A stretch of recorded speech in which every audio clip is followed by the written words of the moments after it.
Have you ever wondered what it would be like to move abroad? Well, that's what we're talking about today. Let's get right into it. I'm Emro, and I'm here to share with you what happened when I decided to move from Toronto, Canada to Nairobi, Kenya. When I first left the West, the first change I noticed was not financial, it was physical. The swelling in my body reduced. The constant bloating gone. Even my sugar cravings dropped dramatically. It wasn't willpower, it was the food. Less processed and more natural. And with better health came mental clarity. That brain fog that I thought was just part of getting older, it lifted. I can now think clearer, sharper, and make better decisions. I actually feel present in my own life again. In Canada, my sleep was always problematic. Insomnia, alarm, screens, stress. Combine that with the anxiety and dread of the things that you had to face in the morning, days and weeks ahead, such as work, bills, and even the weight of daily family life. It's a miracle that we can even tell the tale.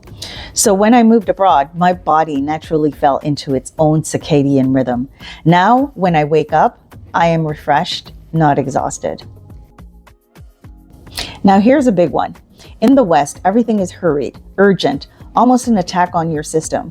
But abroad, I found peace. That peace I refuse to let anyone take from me again. Like the peace that passes all understanding, this is priceless. And once you have experienced that, you will do anything to protect it. It's not just peace. There's also joy. Tangible happiness, the kind that isn't tied to possession or promotions, but joy that you can experience in the moments. Like when I tell you that we're being robbed and don't even realize it, until you've had the experience to enjoy a smile or hello from a stranger, a genuine hello from a stranger, enjoying sunsets and sunrises without feeling rushed through it, or even seeing the intensity of colors when the sun shines on it. Like, it's incredible. That's the epitome of joy. So this is a big one. But before I start on number 6, I want to point something out. Do you see this bottle? This one right here? I'm waiting until I get 1,000 subs to open that. So help me out by clicking the subscribe button down below. Thank you. Now this is a big one, number 6. Because for the first time in a long time, I could really see the real cost of living, and how we're conditioned to believe when we live in the West that it's realistic valuation of the cost of produce or performance. Now, I'm a firm believer in paying someone for their work and their worth. However, in the West, this has been propped up by high cost of everything else, thus allowing for the false narrative of something being actually worth more than it actually is. Take, for example, your favorite latte. Do you honestly believe that that is the value that you should be paying? Yes, you're helping to employ someone, but most of that gets funneled all the way to the top. Let me just share something else with you. I recently returned to Toronto for a number of different reasons, primarily to tie up loose ends. But during the time of the visit, I met up with a friend. We did what friends do on a Saturday afternoon. We had lunch and went shopping. Needless to say, our time was priceless. However, the cost of lunch, and added to that, the overpriced items of things sitting on a shelf in a store, it was mind-boggling. Now, I do understand that there's always people out there with enough money to ride the wave of financial, instability. However, the key here is that you're a stone's throw away from a bad financial trap when you're in the West. And on the same topic, when you leave the West, those beautiful Baccarat crystal glasses that you thought you had to have for Thanksgiving dinner, that you place on the shelf and wait till next year to use, those become less of a weight in the grand scheme of things. That Lululemon gym bag and chartreuse screen that you thought that color is a must-have, well, that now has less relevance.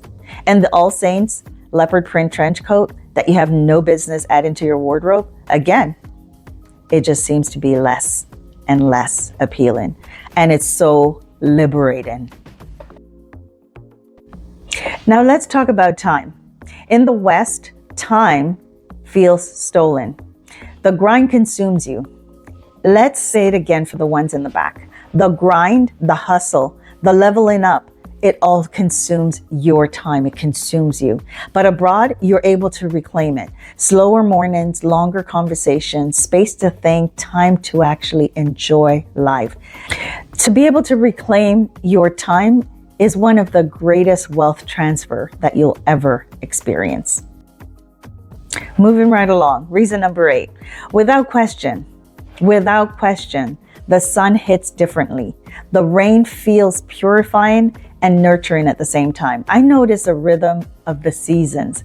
Nature isn't just a background noise, it's alive and you feel alive in it. I cannot explain it in any other way other than you have to just move abroad and feel it and experience it for yourself, because it's just truly hard to explain this one.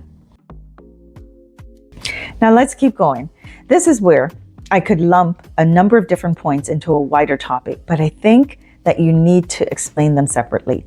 So along with feeling at one with nature, something deeper started to awaken, a reconnection with Mother Earth. I started to feel more grounded in the way that I never could have explained. And that's something that it's about your consciousness. Everything around you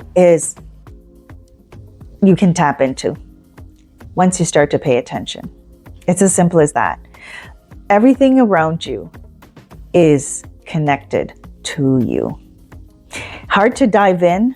This is probably something for another video. But as I said, you start to awaken. Sound in woo-woo? Okay, this starting to sound a little bit deep, but you start to access what I call the divine download. This is where you start to tap in and receive full energy of life, ideas, insights, moments of heightened clarity and creativity that flows when you finally become quiet enough to listen. Thus, I'm 1000% convinced that you will never be able to experience this in the West. This is one of the reasons why you see holistic meditations, retreats, spa retreats. They're held in remote areas away from the West. Think about it. It's not just about the noise, the smog, the busyness. It's about the connection to Mother Earth. And that's why you can only experience that in its purest form, away from everything that takes from you. This is one of my favorite ones. Let's talk about food, real food, not processed stuff that is being sold and consumed daily.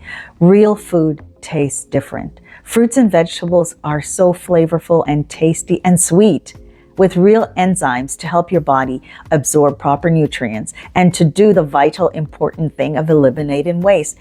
Compare that with the problem food found in the West that adds bulk to your body and takes forever to break down, thus causing harm and discomfort. Once you've had real food, amazing tasting food that's grown for nourishment, not mass production, you'll realize what you've been missing all along. So here's the thing. I'm Jamaican, so I do know the taste of good food. We have some of the best fruits and vegetables on the island of Jamaica, and I'm not being braggadocious. That's a word meaning boastful, but it is true. So I know what good food tastes like. It took visiting places like Portugal, Italy, Thailand, Morocco, and Kenya for me to actually realize that what we've been eating in the West is subpar. So given the opportunity to choose between staying in the West versus being able to enjoy and taste amazing food daily, hands down, I chose to enjoy amazing food daily.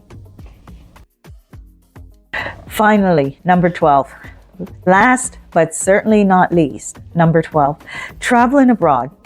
I have met some of the most amazing, hardworking, down-to-earth human beings. People who are empathetic, caring, willing to help, even when they have very little for themselves.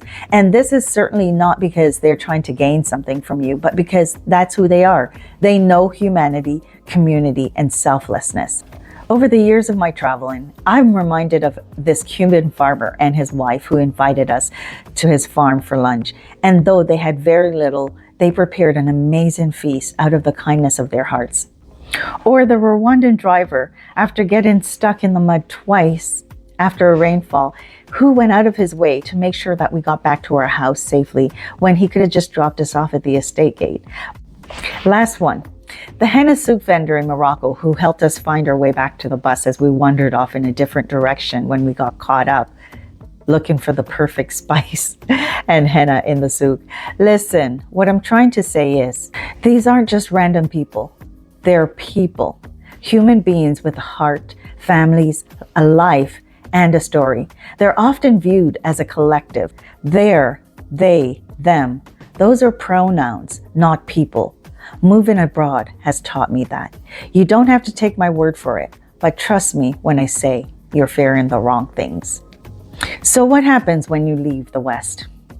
This happens. You don't just change your address, you change your life. Your health improves, your mind clears, your joy returns, your finances make sense, and you reconnect with nature, with people, and with yourself. And maybe the biggest lesson that you'll realize is that you're never stuck. You were never stuck. The world is open. All you have to do is to choose life and actually feel good living in it. But first, if you're ready to experience and explore what life is like away from the West, I created the Relocate with Revenue Roadmap. It's a step-by-step guide to building a location-free income so that you can also experience your best life. Again, this is Emerald, and I'll see you in the next video. Thank you for joining me. Don't forget to share, to like, and to subscribe. Please subscribe. I'm trying to get to 1,000 subs so I can open this one. Drop a comment and let me know which point spoke to you. Have a great day. Peace out.